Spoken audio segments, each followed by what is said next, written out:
Viví un episodio que me aburrió y yo no fui muy consciente hasta pasados muchos años. Y cuando recuerdo ese episodio, me recuerdo como si estuviera en plan mirando al techo, horrible de decir ¿qué es esto? ¿Sabes? Fue horrible, como medio nublado, ¿sabes? Pero durante muchos años yo me culpaba, rollo, no te fuiste, ¿sabes? Pero en ese momento como que no supe cómo escapar, no sabía ni decir nada, era como... Qué heavy. Fue una sensación rarísima. ¿Cómo va a ser eso verdad? No te lo estás imaginando tú, lo estás haciendo tú mucho más grande. Laura Escanes explica en este podcast 3 cosas que son muy habituales en casos de abuso sexual. En primer lugar, la disociación como mecanismo de defensa. En segundo lugar, que no siempre se reconoce el abuso de inmediato. Y en tercer lugar, la autoacusación y culpabilización que suele haber en las víctimas. Soy Lucía, soy psicóloga y hoy te explico por qué estas 3 cosas aparentemente sin sentido suelen darse, y mucho en este tipo de casos. Laura dice que se recuerda como si estuviera muerta, mirando al techo, como si estuviera nublado y sin ser capaz de reaccionar ni decir nada en ese momento. Esto puede tener que ver con un mecanismo en nuestra cabeza que se llama disociación y que básicamente consiste en desconectarnos en un momento en el que el cuerpo piensa que no puede hacer nada en contra de esa situación activamente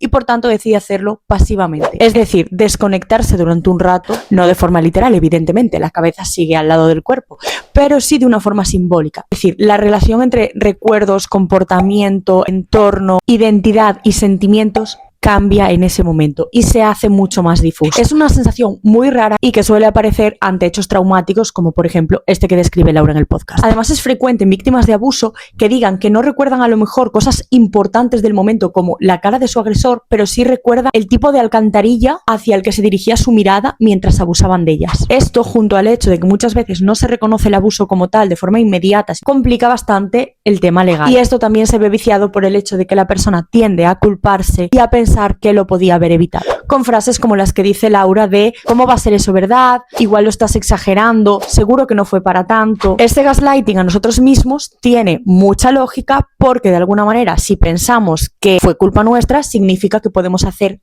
algo para que no nos vuelva a pasar, mientras que si asumimos que simplemente nos pasó como le podría pasar a cualquiera o como nos podría volver a pasar a nosotros, estamos con las manos así frente a la posibilidad de que nos ocurra algo tan traumático de nuevo. Así que muchas gracias a Laura por hablar de esto abiertamente y de forma tan consciente, y para ti, si algo de lo que he dicho te ha removido, quiero que sepas que no estás roto, que lo que te pasó por desgracia es algo relativamente frecuente y que tu cuerpo en ese momento simplemente eligió la que pensó que era la peor de las opciones, en este caso, entre comillas, desconectarse.